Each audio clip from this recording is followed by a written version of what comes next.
Breaking news tonight, a d4vd, David Burke, defense bombshell. Teen girl Celeste wasn't killed by anyone? Then how does she end up dead and dismembered in d4vd, Burke's Tesla?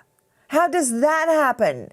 Am I hearing now that no one will be held accountable for this little girl's death and dismemberment, much less leaving her out in the hot weather in a car trunk to rot? I'm Nancy Grace. This is Crime Stories. I want to thank you for being with us.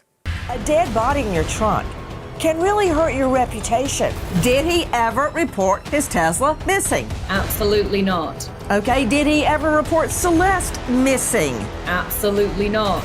Is this real? Has this enormous gift to the defense just dropped into their lap? It all goes to a myriad of pill bottles found in d4vd, aka David Anthony Burke's home. A myriad of pill bottles belonging, we hear, to a myriad of people that were living there and in and out. Based on those pill bottles and so far a lack of a COD, cause of death, does this mean no one will answer up for a dead teen girl decomposing in a hot car trunk? Listen. Bottles of prescription pain medication and drug paraphernalia are recovered inside the home, not by LAPD, but by Steve Fisher. The LAPD did not publicly disclose finding prescription drugs or drug paraphernalia. Other people were staying there as well, men and women. Their personal belongings in guest bedrooms, bathroom cabinets, and bedside tables. A neighbor reported seeing Celeste sitting on the curb in front of the house as if she was waiting for someone to let her inside. What does it all mean? We know, based on neighbor accounts and more, that Celeste was living in the home of David Anthony Burke, aka d4vd. He says David. Straight out to special guest Steve Fisher joining us, missing persons private investigator, search and rescue specialist, owner of Search Investigation, who is hired by the owner of Burke's mansion. Now, I want to get to the fact that there is no COD right now. In my experience, a toxicology report, a screening would have come back by now, which leaves me concerned, Steve Fisher, that we're not going to get an accurate toxicology report. Why? Because she basically baked and melted in that Tesla trunk. Tell me about the pill bottles, the numerous pill bottles scattering d4vd's mansion. When they moved out of the house, they took what they took. They left the rest behind, and we found opiate prescription medications. Now, I can't say that they weren't taking these as prescribed, but there was several bottles of them in the house, and there's other, paraphernalia that can be used for recreational drugs. Stop right there, Steve. Steve, okay, you're on Crime Stories. There's no wiggle room. When you say drug paraphernalia, what do you mean? Please be specific. There was items that can be used for like vaping, not just like tobacco, but also other. There was many of them, and then also smoking pipes. And don't worry, Steve. I understand you're not saying that's what the drug paraphernalia was used for. I simply asked you. Let me rephrase it for you. What you found. I'm not asking you who it belonged to, who used it, or how it was used. So, yep. 1, 2, 3. What did you find, Steve Fisher, in d4vd, David Anthony Burke's rented mansion, specifically? So there was opiate prescription medication. There was a few bottles of that. And then there was paraphernalia that you can use to smoke different types of drugs. It's not for one type. It's something you find in a smoke shop, Okay. Opiates can mean any number of things. Dr. Kendall Crowns is joining us, Chief Medical Examiner, Tarrant County, that's Fort Worth. He is an esteemed lecturer at the Burnett School of Medicine at TCU, and he's a star of a hit podcast, Mayhem in the Morgue.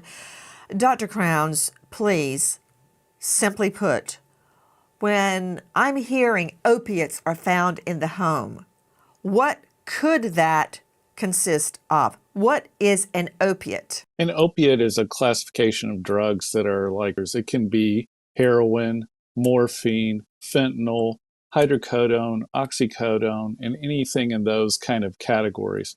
So opiates is a broad term that you can then take that generalized term and break it down into these other specific findings like fentanyl or heroin by doing toxicologic testing.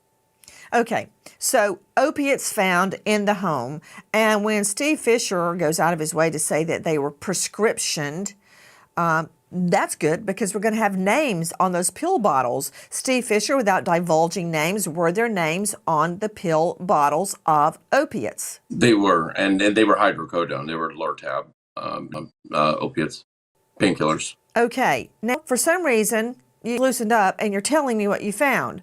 Lortab and Oxy. Okay. To Dr. Kendall Crowns, isn't it true that typically you can get opiates by prescription or you can just get them on the street? Yes, you can get them either way. Prescription or purchasing them off the street is a fine way of getting them. Usually prescription medications are fairly easily to get a hold of from doctors and pain management doctors especially. To Luke Kenton joining us, senior investigative reporter with Daily Mail. Luke Kenton, thank you for being with us. You see where I'm going with this, right, Luke? If there were multiple pill bottles of opiates, and, you know, from what I've seen, and it hasn't all made it into mainstream media, there were a lot of people in and out, a core group living there, but a lot of people in and out of Burke's home. There were a lot of pill bottles reportedly in Burke's home. Where I'm going with this is, if we don't get a COD, cause of death, if she's too decomposed to get a good toxicology screen, the argument is going to be, Luke Kenton, oh, she voluntarily, all on her own, just gobbled down a bunch of opiates and she died. That's how she died, everybody. We had nothing to do with it. And then out of fear, we hid her body. That's where this is going, Kenton. Yeah, I think speaks to the complicated nature of this investigation as it stands. You know, when this story first broke, you saw a young girl found in Singer's car. You thought, okay, dunk arrest, but much more information that we don't currently have. And chief among that is a concrete timeline. We don't even know really when Celeste was last seen alive. We don't know how long she was dead for. And as you say, you know, we don't know how she died. And it's unclear if we're even going to get any clarity on that. Do you have any idea, Luke Kenton, who the people were going in and out? It was like Grand Central Station at Burke's mansion. And who were the core people actually living there? Any idea on that? Have they been identified and that has just not been released? They haven't been publicly named. There has been, obviously, as I'm sure you're aware, a lot of online sleuthing going on around this case and trying to piece together the blanks that the LAPD aren't currently filling in for us publicly. Some of these individuals, and I can't speak to the people that may or may not have been living at the home, but there was a group David was often seen with on social media, a close friend in particular that appeared to be involved in his music team in some capacity. Okay, so basically what you're telling me is there's a lot of people in and out and nobody can confirm it. Okay, Luke Kenton, I understand where you're coming from, but Steve Fisher, if a cop got up on the stand and tried to sell me that bill of goods, okay, I would have him held in contempt of court because you have painstakingly gone up and down the streets surrounding David Burke's home, and you have amassed video. Ring, doorbell cam, security cam, you name it cam. And you can see who is going in and out of the home. And forget getting it up and down the street. That mansion, let's see that shot control room that we got from our friend Harvey Levin over at TMZ. The mansion is covered in security cams. So we know who goes in and stays overnight on a daily basis. It's not rocket science, Fisher, to figure out who's living there. All you have to do is ping their phone and see, is it there night or night? I mean, do I have to connect the dots here? No, it's like you said, it's not hard to do. In fact, put it on their own social media. There's constantly, photos in the house. There's a group of 4 or 5 of them that are always there, and they're David's, groupies or whatever. They work with them, but they're always around. And like you said, there's surveillance, and in fact, I'm having a meeting this afternoon with another homeowner that's back in town, and hopefully getting important surveillance from very close to the house that might shed more light on that. And I'll tell you, one of the people actually left their car there for 2 months while this was all going on. So these are people that were definitely using the house as a home base, at least. You know what, Fisher? Let's cut it. Let's just cut through it.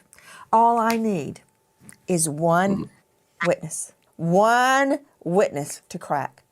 One of Burke's insiders to tell the truth about the night Celeste died. Otherwise, no one is going to be held responsible. That's the way it's heading right now. Things could change. When you say a core group, what does that mean? Are you referring to the 2 to 4 people we think live there with Burke? Yeah, or at least we're staying there often. They might have had their own residences too, but they had belongings there. The nightstands were being used and whatnot, and there was a couple males. Hold it. Stop everything. I like that. Hold on. You're right, Fisher. You can have your own, under the law we call it domicile, your own residence. But if you basically shack up or live somewhere else, that's what I'm getting at. Yes, now I understand Luke Kenton's hesitance, because you don't have to formally live there to be living there. Like, that doesn't have to be where you get your mail or what you put on your tax forms, if you file tax forms.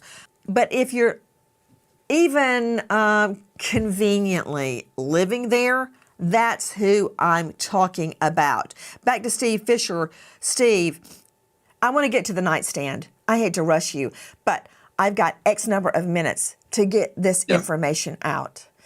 Nightstands, all right? Very important. Did you find paraphernalia, drug paraphernalia, pill bottles, any evidence of someone sleeping in the home, in the nightstands? Because when you go to a hotel and you're only going to be there one night, does everybody actually unpack their bags and all their stuff and put it in the nightstand? Is there evidence someone has been there more than one night? Why do I care? I care because I'm going to find out who owned these pill bottles full of oxy. I'm talking oxy, fentanyl, opiates that could kill a little girl. That's who I'm talking about, Steve Fisher. And once I can identify these people that were living there, whether officially or unofficially, then I have a witness list. See where I'm going, Steve? Yep, I do. Yes, they were. So I gotta yes, get that witness. The nightstands were being used. There's no doubt, and you can tell that there, in the master bedroom there was female products, and the bathroom was completely filled with things where it wasn't just an overnight type of thing. It was like a living situation, and they also had, like gaming stations set up and whatnot in the rooms for different. Okay, gaming stations don't mean anything to me because d4vd could be using those gaming stations. He's online playing games constantly, so he could just wander from room to room. I need evidence that other people were living there because I want to try to connect them to these pill bottles, if that is in fact the COD on Celeste. Wait a minute. Again, that's not going to convince a jury, Steve Fisher. Hate to put you on the hot spot, but when you say female products, what are you talking about? Are you afraid to say tampon on the air? Over 50% of the population, we're women. We know what they are. No. Don't be afraid, little boy. What were the female products and how much were there to indicate somebody was actually living there? This is important. There was feminine hygiene products for sure, but there's also a ton of makeup and makeup bags and hair product that is female based. But there was feminine hygiene products for sure, and there was, I think, 6 or 7 separate containers of them. So it wasn't just like an overnight type of thing. Because Steve, the reason I'm parsing products here is because it could be argued that d4vd, David Anthony Burke, uses makeup in his videos. So I need something. I know he's not going to use a big box of 40 to 60 tampons. That's what I'm talking about. And I don't care if the owner of these pill bottles was a woman, a man, I don't care. I just need to get names, which you can get off pill bottles. I want to talk about the potential COD and what is the holdup. Joining me is Joanna Nieves. She is a veteran criminal defense attorney, founder of the Nieves Law Firm, and she's joining us out of California. Joanna, thank you for being with us. This is, it's like somewhere up in the atmosphere, the lack of a COD, cause of death, just fell in the defense lap. And now they have an avenue, a convincing avenue of defense. I'm not saying it's true. I'm not saying it's false. But when you have a young girl dead in the trunk and dismembered, which is a whole nother issue, that's not accidental. We don't have a COD. We have all these pill bottles lying around. I can see where the defense is headed. What would you do with that, Joanna? I would say the same thing I've been saying the entire time, is that we need evidence that an actual crime of murder was committed. And the cause of death is what would help us establish that, because, what we're dealing with is so many scenarios that could have happened. And I actually have said this for months now or weeks now, that this could have been an accidental overdose. It could have been somebody that found the body or got nervous and panicked about what happened and made the bad judgment call of concealing the body, but not necessarily committing a murder. So I think that what we're hearing is that there are still things that are coming to the surface that would actually help the defense defend maybe even a crime that never even occurred. So I'm taking that roundabout discourse to mean that you, as a defense attorney, if you were handling this case, would argue that obviously Celeste must have died by accident of an overdose, unless somebody's going to claim she committed suicide, which is highly unlikely, and that someone panicked, and instead of calling 911 or trying to revive her, they went, hey, it'd be a great idea to chop up her body and put her in a trunk. Is that your defense? Just a simple... Yes, I definitely think that that's possible. Okay. Dr. Bethany Marshall is joining us, renowned psychoanalyst out of the LA jurisdiction, author of Deal Breaker. You can see her now on Peacock. Dr. Bethany, this reminds me, in a bad way, of Top Mom Casey Anthony, who actually told a jury, and it worked, by the way, that her little girl, Kelly, drowned by accident, and instead of calling 911, everybody thought it was a good idea to wrap her up in a blanket, put her in a trash bag, and throw her in a swamp. Now, see, I've got a problem with that, but that's generally the same thing that's going to be argued here. And it worked there. Hey, Nancy, you do not dismember a body because the victim overdosed. You just don't. I mean, that's overkill. Something else bad happened in that house. And I've been playing in my mind with what could that bad thing have been? Was there a domestic violence incident and somebody was choking her? Is there evidence on the body? Was she gang raped? Is there semen on the body? Was she offered drugs like fentanyl or something like that or opiates that were prescribed for somebody else? I do not believe somebody just went and murdered her for murder's sake. You do not dismember a body just because they overdosed. You call 911. Did you know chips and fries, well, all sorts of things, were cooked in beef tallow until the 90s when corporations switched to cheap seed oil? Well, Masa fixed it with corn, sea salt, and grass-fed tallow. It's crunchier, it's tastier, without icky side effects. You want to try Masa? Go to masachips.com/Nancy. Use code Nancy for 25% off your first order. That's masachips.com/Nancy, code Nancy for 25% off your first order. Don't want to order online? Okay.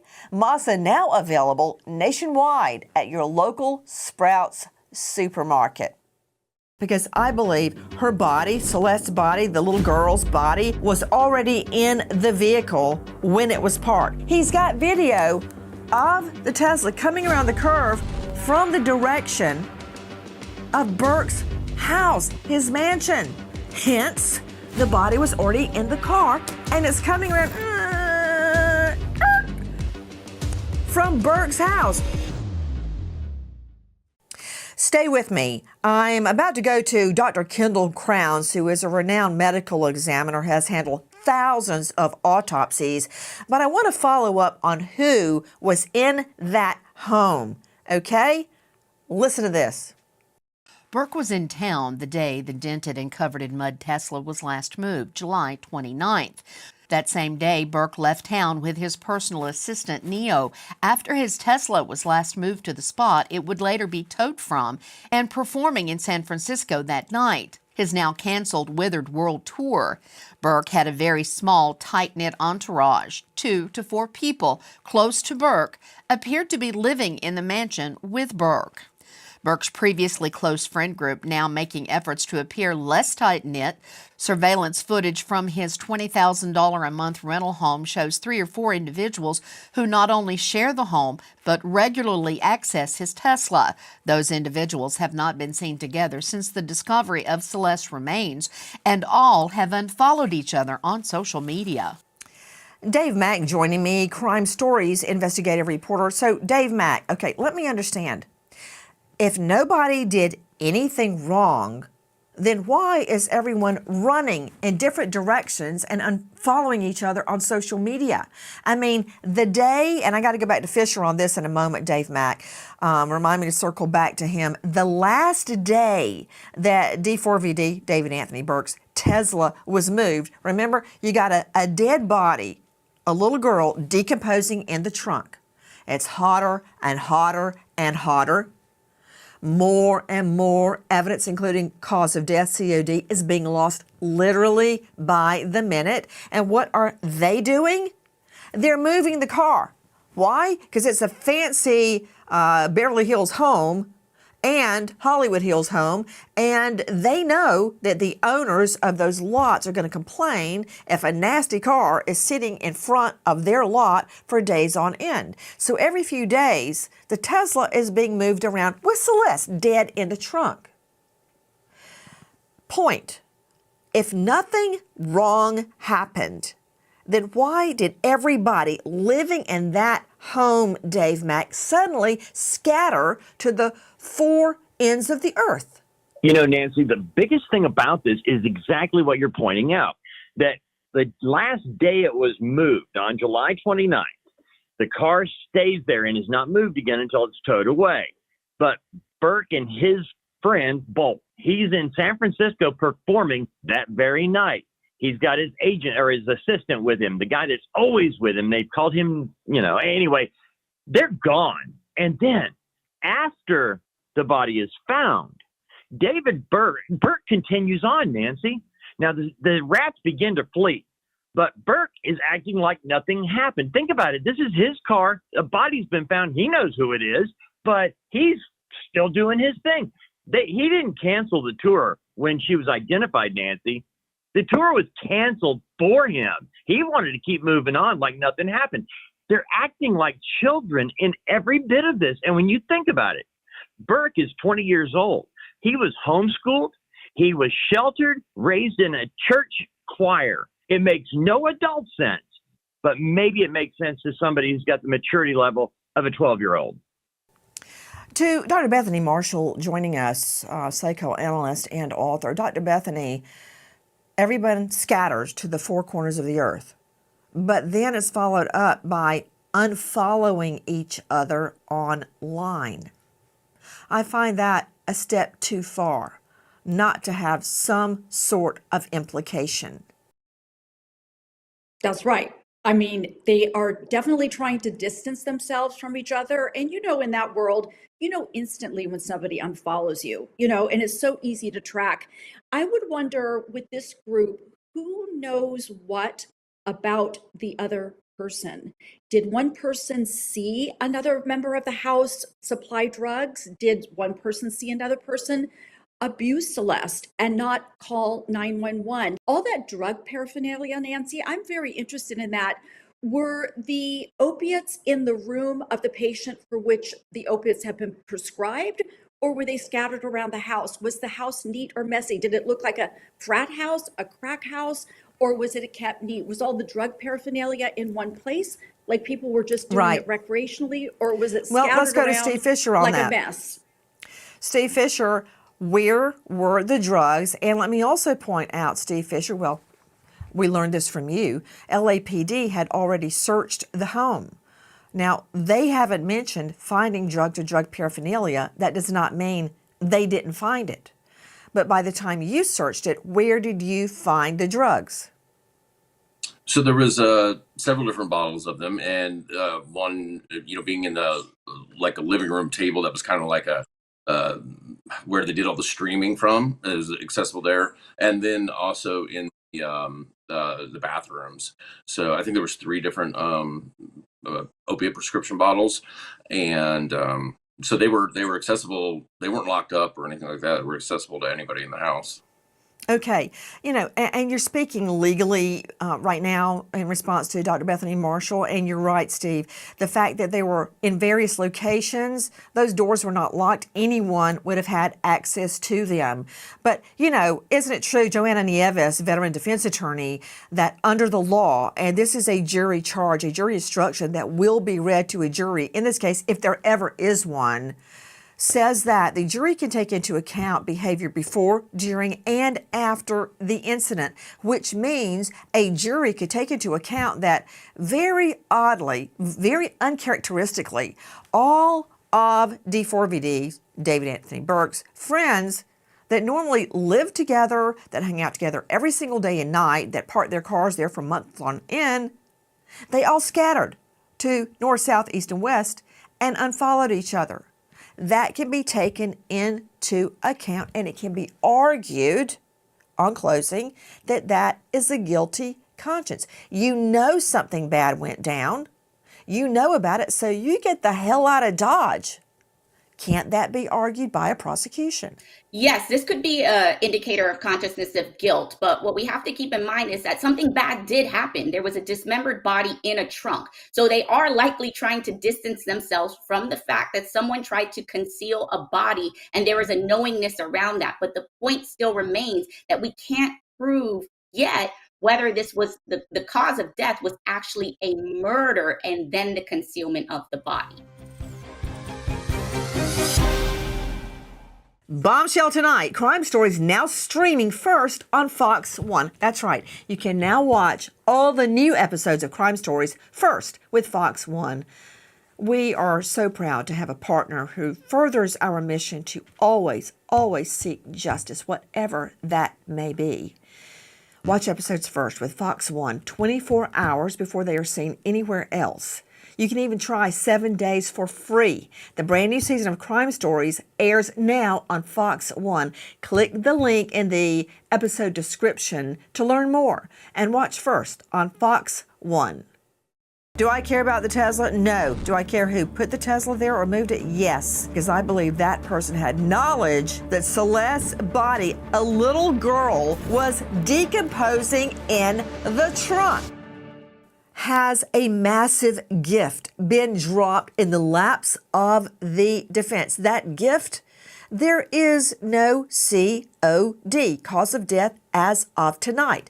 Now, with all of this in mind, straight out to Dr. Kendall Crowns joining us, as I've mentioned, Chief Medical Examiner, Tarrant County, and star of Mayhem in the Morgue.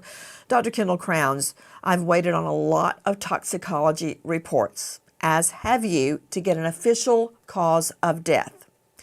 Toxicology reports are needed in a case where you can't look at the body, either under the microscope like you or with the naked eye like me, and say, oh yeah, she was stabbed dead. Oh yeah, she was bludgeoned dead. Oh yeah, this is a GSW gunshot wound. You have to have toxicology when you can't overtly see what the COD is, right? But in all of my history, I don't recall it taking this long. Is this the death knell? Does this mean toxicology is not revealing a cause of death? Well, it can be the fact that it can take up to 8 to 10 weeks to get good toxicology testing done, especially in a severe decomp. She was in that trunk for several weeks. Her decomposition processes could have caused her blood to dry up and other tissues to not be available, and they may be relying on liver and muscle to get their toxicologic testing done. And when they have to rely on these two solid organs, the toxicology lab has to grind them up and homogenize them, making them into a liquid so they can test them. And this can add even more time just to stop it. right there. Stop right there. Stop. Dr. Kendall Crowns, look, everybody on this panel accepts that you're smarter than us. Can you please dumb me down? I don't know what you just said. What? Grind it down for what? So when you have no blood left to test from, and all you have left is solid organs, you can collect muscle and liver at the time of autopsy. That is sent to the toxicology lab, and they put it in basically a blender, and they make it into like a slurry or a smoothie of this tissue. And then that way they're able to extract the liquid to put it into the machines to do the toxicology testing, because the toxicology machines that do the testing can't use solid organs. So it has to be liquefied in some way. And by doing that, it takes the process Okay, you know longer. what? I and just can want to extend the digest time. what you just said because of all of the prosecution's investigations I've had, which I can't count.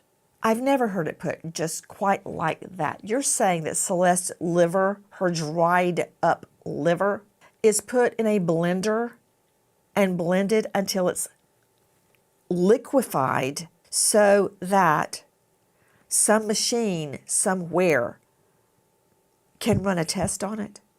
Correct. Moving forward, after Celeste's liver is liquefied in a blender, then that is put into a what? It depends on the toxicology lab, but they usually use like a GC mass spectrometry, which is a mass spectrometry machine that then can look at drug levels within that slurry of tissue. So you use a mass spectrometer to look at, oh, here's another one. If you put a dried organ into the blender, as you call it, and you blend it, you still have a dry organ. How does it become liquefied?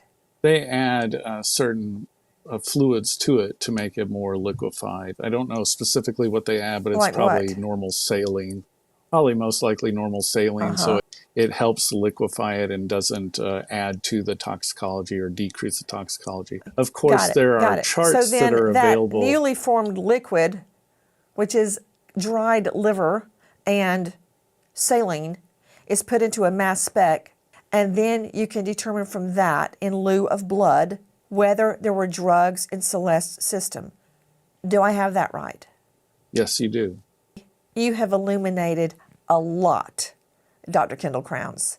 So you're telling me that no matter how long the body is there, if you can get a liver or some other organ, suitable organ, you can use that to get a tox screen, toxicology, right? That's correct. And at the beginning, at the outset, you said, did you say 8 or 11 weeks to get that tox screen back?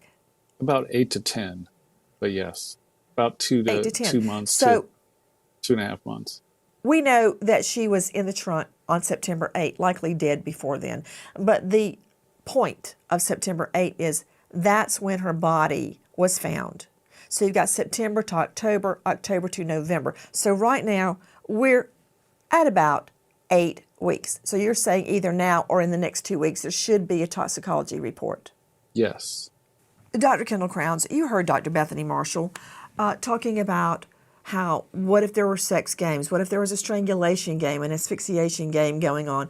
All that evidence on her body, just theoretically, if it existed, is gone because her body has been decomposing for so long. In the trunk, would you expect to find bruising? Would you be able to find it? Let's just pretend she died on September 7. And so yes, even though the body's decomposed, you can still find physical evidence like bruising, stab wounds, gunshot wounds, things of that nature. Even if they've completely mummified and their skin's hard as a rock or dried hard, you can still notice the wounding patterns. You can still find bruising and then cut into that dried leathery skin, peel it back and find hemorrhage in the subcutaneous tissue or the fat underneath. And the other thing you can look for is fractures of the bones. So even if all the tissue is decomposed away, you can still look at the bones and find fractures. I don't know if I've told you tonight yet, Dr. Kendall Crowns, but you're brilliant. But I've got another fact to plug into your equation. Steve Fisher, I just pretended Celeste was dead or killed September 7, but you have information based on you combing the neighborhood to get video and more. You have information that she was in the trunk a lot longer than the day before the car was found. So we have video evidence of the car being moved. That's about on July 29th. And even if we didn't have that, we still have the parking enforcement officers that took photos, going back 2 weeks before the car was towed. So she was in that for quite a while, but on or before July 29th. Well, I'm telling you, that's her in that photo that we have found at a d4vd concert August the 4th. Straight back out to Luke Kenton joining us, senior investigative reporter at dailymail.com, who's been on the story from the beginning. I know you're familiar with the August 4th photo with either Celeste or a Celeste lookalike wearing her jeans and her black tube top up in the balcony that is reserved for friends and family of d4vd, aka David Anthony Burke. That was August the 4th, was it not, Luke Kenton? It was August the 4th, yes. The investigation that was done around that video, it was claimed at least that wasn't Celeste depicted. We know David hung out with a number of other individuals who bear some slight resemblance to Celeste. But on the subject of last known contact, a couple of close to Celeste who went to school with Celeste said that even though she was missing for a year or so, she continued contact with friends, and that contact cut in either June or early July. It's my understanding that that contact was message-based, so there's no verifying who was sending those messages, but her phone was at least active until that point, according to two sources.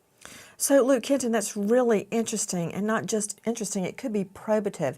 You're saying that her friends, before David Anthony Burke, quit hearing from her at the latest in, did you say mid-July? It was late June to very early July, which is what I was told by one of those. Now, regarding that video, was turned into an isolated photo of who many believe to be Celeste in that special friends and family booth above d4vd, David Anthony Burke. You said some people are saying that's not Celeste. Who is saying that's not Celeste? That was actually reported, I believe, by TMZ, and the information that came from that report was that it was individuals close to, with knowledge of the matter, said it wasn't Celeste. I haven't been able to verify personally one way or the other, but I agree with you that she certainly, she's Celeste. But again, there are a few people in and around that circle that are of Hispanic heritage and do slightly resemble Celeste in some ways. Hard to know definitively. Luke Kenton, you're saying that people close to d4vd, David Anthony Burke, he calls that David, people close to Burke say, oh no, that's not her. Is that correct? That's my understanding of somebody else's reporting. Where my reporting is concerned, yeah. So whenever I put a witness on the stand, I judge their credibility, their veracity. I consider the source. So if my source on that is, and I agree with you, Luke, that seems to have come from within d4vd's camp. They're going, oh no, that's not her. All right, that and $1 will buy me a cup of coffee at McDonald's. No, I'm not buying what somebody in that camp says. No. But we know that For instance, the FBI, for Pete's sake, Target even has the greatest surveillance video. That video and that photo can be used and enhanced to determine, is it really Celeste? Why do I care this much? Because if it is Celeste, that puts her alive on August the 4th. So that weighs into it. What does it weigh into? It weighs into what I'm asking Dr. Kendall Crowns. That was a big roundabout. You have a lot of those in Great Britain. A big roundabout. Back to Dr. Kendall Crowns. If I can place her alive at, as Luke was saying, at the beginning of July, if she was dead then, and that's not Celeste in the balcony, can I get a COD on her body? You said even a mummy can reveal bruises once you cut into the bruise and look at the subcutaneous tissue. That's a big word for under the skin. Even on a mummy, you can find that? Yes. I mean, you can still look at the tissues or the skin surface, even if they're dried and mummified, and still find injuries, gunshot wounds, stab wounds, bruises, all still are there. You just have to kind of change your thinking on what you're looking at because of the decomposition process. If she was still alive in July, that would be August and early September. She'd only been missing for about a month or dead about a month. She probably wouldn't even be mummified at that point. She would just probably be bloated, green, and with skin slippage and stuff oozing out of every orifice. But we could still, that would even be easier than a mummified body to find the injuries. The problem is actually the dismembering could disrupt a lot of the injuries you would be looking for, especially with a strangulation if they've cut her head off and disrupted all the neck musculature. Holidays are just around the corner, and that means a lot of excitement and stress. If you, like many people right now, are relying on credit cards to cover the basic costs of life, then you're going to have gifts, travel. The debt is piling up. If you are a homeowner, think of reaching out to American Financing. Maybe you didn't before, because you don't want to give up a low mortgage rate. Well, American Financing has created the Smart Equity Loan. It's a smart way to pay off that debt without giving up a low mortgage rate. It's called HELOCs, Home Equity Line of Credit. It can fluctuate with the market. The Smart Equity Loan offers a fixed rate, so you will have one predictable monthly payment. Dial 866-888-0344, 866-888-0344, or go online to americanfinancing.net/Nancy, and good luck. Amidst all of the scientific jargon we're hearing out of the medical examiners and the analyses by brilliant psychoanalysts like Dr. Bethany Marshall, the news from Luke Kenton, Steve Fisher on this from the very beginning, and it seemingly doesn't matter to a lot of people what Fisher has absolutely dug up. That's non-refutable so far. Conspiracy theories abounding online as to what really happened. Listen. The David and Celeste thing is the most obvious Hollywood satanic ritual I've ever seen. That actually hurt my ear. My ears are bleeding. And that is from @SupremeTings on TikTok. There's more. Listen. Listen, I'm gonna be honest, gotta be honest with y'all, bro. The David situation is all a PR stuff. You guys are all falling for it. Do you not notice all of us literally singing in the back of my mind? Bro, it's a literal PR stunt. He hit #1 on iTunes. He lost me with the Cruella hair right there. I'm out. No, I'm not putting him on the stand. With another crazy theory, and that is from @Light, L-I-G-H-T, Son Zane on TikTok. These conspiracy theories are as old as time. Are they real? No. But if you remember the Scott Peterson case, the zany conspiracy theories were actually used at trial. Here's a great one. An O.J. Simpson crazy zany conspiracy theory. So I, without a shadow of a doubt, believe that O.J. did not kill Nicole or Ron, but it was his son Jason, and here's why. So evidence-wise, there's about 15 fingerprints that I could not trace back to O.J. There was also a cap there that had dog hair on it, but O.J. didn't own a dog. But Jason did, and pictures have been proven to know that that cap is Jason's. They just failed to get any kind of DNA evidence off of Jason. He's also had a prior aggravated assault with a deadly weapon against one of his ex-girlfriends. Woman, Simpson, the O.J. Simpson, Orenthal James Simpson, committed double murder. Quit trying to rope in his son who's out minding his own business the night of the murders. That is from @Zoe_GermX. Let's see, crazy conspiracy theories that the defense will absolutely use. How about Brian Kohberger? Kohberger is innocent. I told you Kohberger was innocent. I called my source, 1 of 5, and I asked, if I had to prove him innocent, where would I look? And the source said, look at Enon, Touch DNA, DoorDasher. And the neighbor, Enon, was never put on the suspect list when he had blood on his door. And he authored those other handles. It's also a known drug house. So only a sophisticated drug ring would do slice and dice like that. So much of that is not true. What known drug house? What is she saying? That's from Berries and Branches on TikTok. Zany conspiracy theories that you would think don't amount to a hill of beans, but that can be used by an adroit defense attorney. As a matter of fact, Dave Mack, Crime Stories investigative reporter who investigated the Delphi double murders with me, wasn't there a zany conspiracy theory that the Odinists killed Libby and Abby, the 2 little girls found under that trestle bridge? Odinists that worship Thor and the other Norse gods. The defense actually tried to bring that into evidence and the judge stopped them. Remember that? They fought hard to get that Odinism brought into this, to claim it was a ritualistic killing of Abby and Libby. It was amazing that we actually had to dig into this and go through just papers and encyclopedias of this Odinism, and it was just another red herring. But yeah, they tried, and the judge listened. Complete red threw it herring, out, and they thankfully. actually tried to use the zany conspiracy theory at trial. I mean, there's millions of them. Remember when JonBenet Ramsey was found dead? So many people piled on that it was the brother Burke, who was like this big around. Day one, I said, it's not Burke, but did that stop the conspiracy theories? And that poor boy was hounded the rest of his life. Now he's a young adult male. But can you imagine the cost, the price these conspiracy theories, as crazy as they are, carry on Lady Justice? She has to pay the bill for all of that.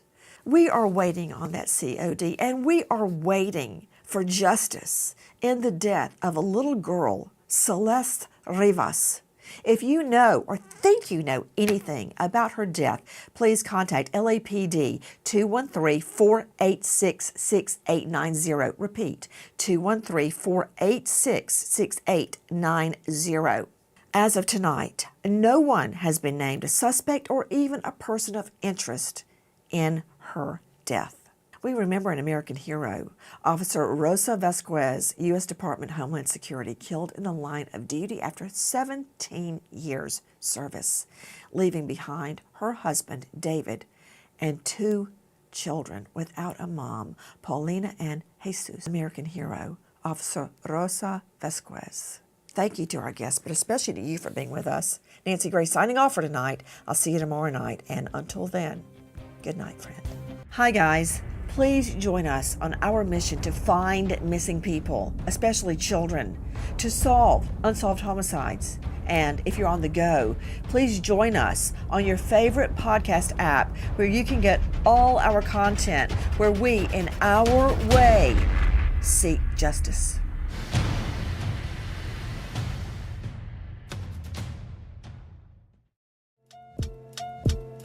Don't forget to like and share this video, and for more legal insights, keep watching and subscribe to our channel.